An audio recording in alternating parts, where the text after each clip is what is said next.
DiVincenzo takes on Simpson, and he gets the basket and one. Got Robinson in one area, and that's what they do. They deploy beautifully. Pass goes on.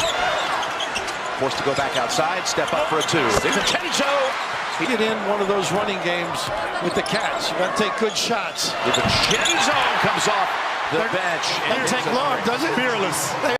Welcome to Mind Academy Sports, where we help athletes learn the connection between their mind and performance. When I first saw this player play in 2018, I said that's the definition of mental toughness. This was the national championship game. It was 2018. I'm talking about Donte DiVincenzo. When he was playing Michigan, he played for Villanova. He was going head-to-head versus Jordan Poole was on Michigan's team. This guy was coming off the bench, and I'm showing you guys the highlights now. When I'm looking, as a mental performance coach, I'm looking at body language of the players. So I'm trying to see, first of all, we have to go over that no matter if it's college or if it's in the pros, it is what they call a make or miss league. So it's moving, the game is moving away from 2-point shots, and not that they're not important, but you have to shoot efficiently from the outside. There's a certain level, there's a certain number of 3-pointers that you have to be able to hit, which means you have to have a great level of mental strength, or you have to be mentally tough. Why is this? Because when you have mental interference or contraction, or if your mind is in the way, it affects your fine motor skills, and that's your fingertips, that's your forearms, that's everything that makes your shot accurate. So if your muscles are relaxed, if your muscles are loose, then it's going to allow you to actually put the ball in the hole. If you believe in every part of you that shot is going to go in, it's going to cause you to hit more shots. If you have mental interference, it's going to cause your muscles to be tight and tense, and you won't have that natural form. So this is where the mental game actually shows up in shooting. I've done it many times where my athletes are shooting literally 60-70% from the field. I didn't say from the 3-point line, it's more like 50% from the 3-point line, but some have shot 60%. Some shoot, I've seen players go 100%, 7 for 7 from the field, things like that.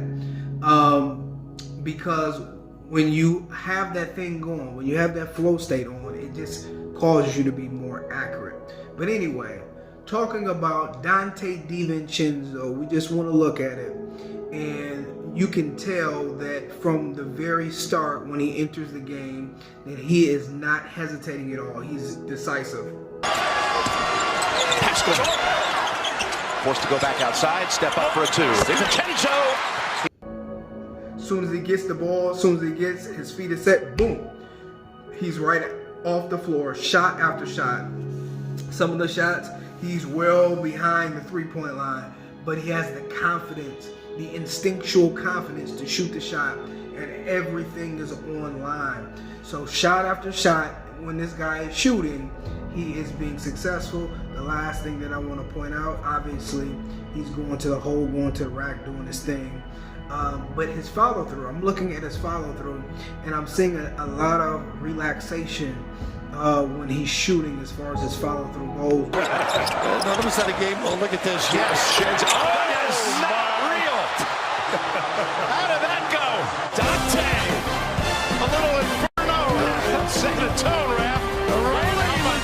One mistake that I made when I played is I tried to have the same follow through every single time, and sometimes, my follow through might be too hard. It might, you're not going to have the same follow through every time. Your mind knows exactly how much you should put on it. So one thing that I pointed out, his follow through is very relaxed. So I like that.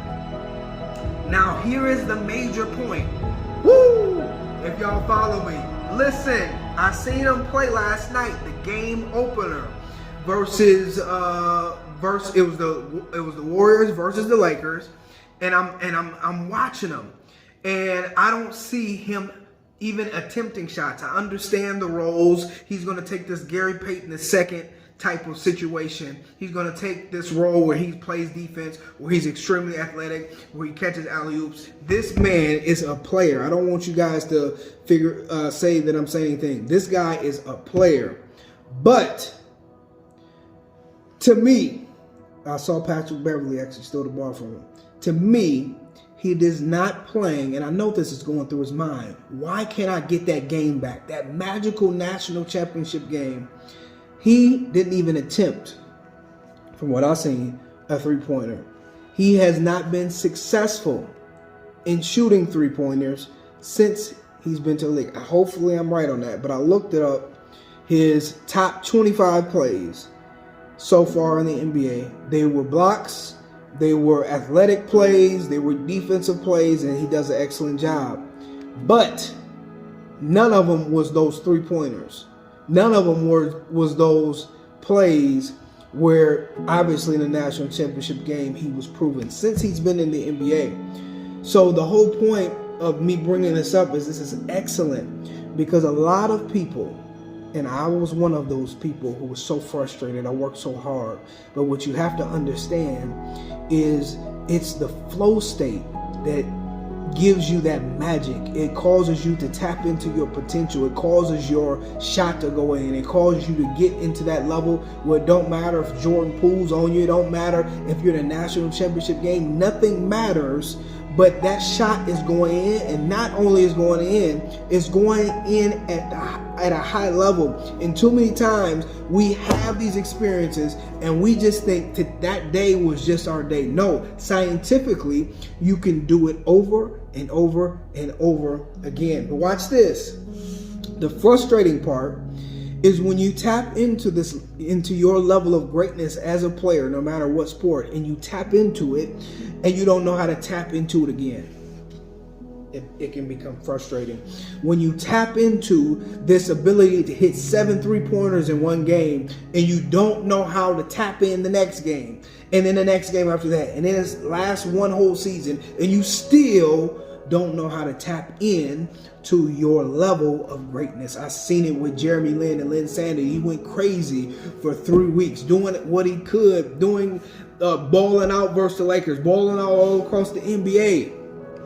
But it caused him to actually go into a little bit of a depression when he didn't know how to tap back in. So that's what I want to tell you. The last point that I want to make is this. So even though you are playing well, okay, even though you're semi playing well, you still can be operating in mental interference and you not know it. You could be playing less than your potential and you don't know it. Here's the thing.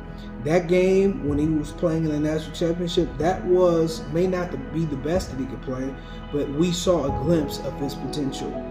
So now he's in a place where he's not really shooting shots. I know 100% that he's playing a role. But I'm sure there have been times when he was in the NBA where he had the shot or maybe he missed the shot, and now he doesn't have that same level of confidence to actually shoot it. If he had that same level of confidence and it was operating, he would most definitely shoot these shots.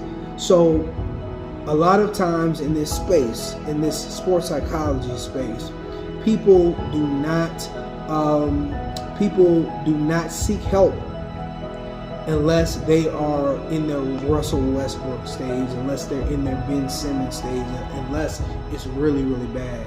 But what I want to tell you is you can be in the middle. You can have a lot of mental interference. You can be operating in a lot of fear of failure, and there's so much potential that you are missing out on. You're missing out on your legacy. You're missing out on championships. You're missing out on overcoming obstacles. You're missing out on your limitless potential because you refuse to understand how to train your mind. Yes, you're playing okay, but it's so much that you leave it on the table. So this goes out to every athlete, and this is just a great example. Like I said, I'm a big fan of I've been following him for some time, and I know he got game.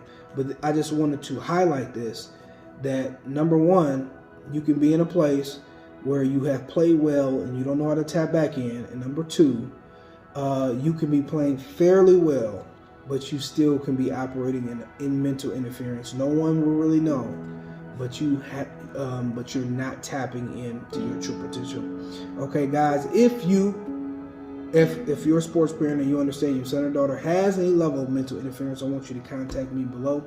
And guys, before I leave, I want you to remember you're only one thought away from your next greatest performance. He's come off the bench now and put up 8 points.